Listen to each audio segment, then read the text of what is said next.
5 things a wise man never says. There are things we think. There are things we feel. But not everything requires a voice. A truly intelligent man, the kind who commands respect without chasing it, understands this. Power often speaks loudest through silence. Let's explore why. 1. I deserve better. This phrase never leaves his lips.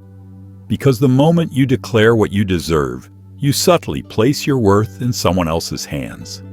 A wise man doesn't demand, he demonstrates.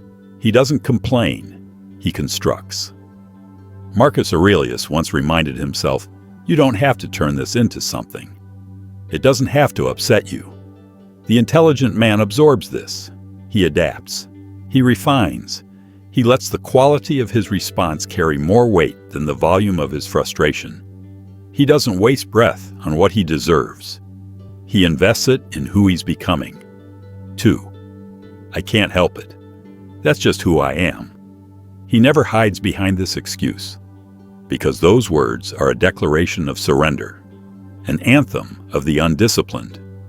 The intelligent man sees himself as unfinished, a project in motion, not a personality fixed in stone. He doesn't use who he is to justify an action.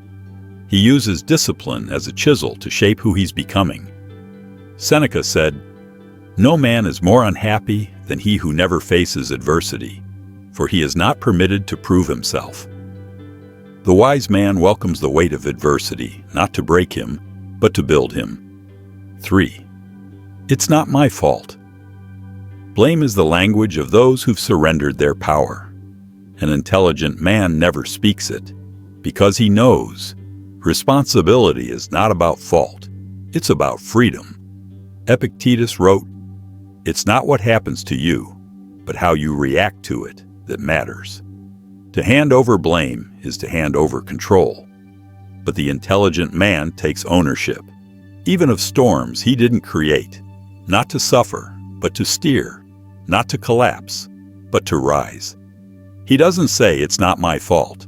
He says it's now my responsibility, and that is the moment he becomes powerful. 4. I'm not like the others. A wise man doesn't need to prove his uniqueness. He lives it, quietly, through action, not declaration. Those who are truly rare never announce it. They embody it. A lion doesn't say he's a lion. The jungle knows. 5. That's just how people are. He doesn't speak in generalizations, because he knows that labeling the world is often a lazy substitute for understanding it. Saying, that's just how people are, is a shortcut to bitterness.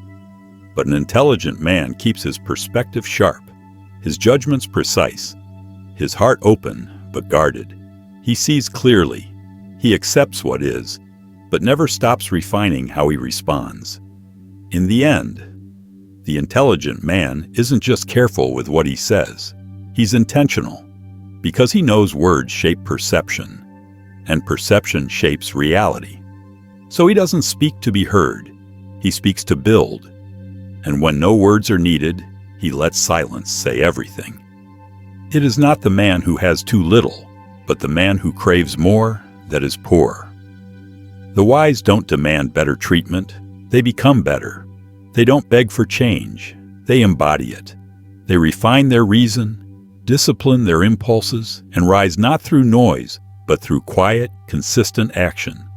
Saying, "I deserve better," is not a call to courage. It's a cry for sympathy. And we are not here to be pitied. We are here to be forged. Let others seek validation. Let them shout for fairness. We endure, we build, we become. And in time, we evolve into the kind of man who no longer needs to explain himself, because the weight of his silence speaks louder than any plea ever could. 5. It's not my fault. An intelligent man does not waste words defending blame, even when he's innocent, because he knows blame is a distraction. Responsibility is power. Epictetus once said, "If someone does wrong, it is because they are mistaken about what is good. But we don't waste breath proving we were right. We don't argue over fairness. We ask, what now? What can I do with this? That question changes everything. Because the moment you shift from defending your innocence to owning your outcome, you move from victim to force. You seize the helm. You stop being the leaf and become the wind. Let others spiral and blame. Let them debate whose fault it is. We are here to transform setbacks into stepping stones, to turn misfortune into fuel.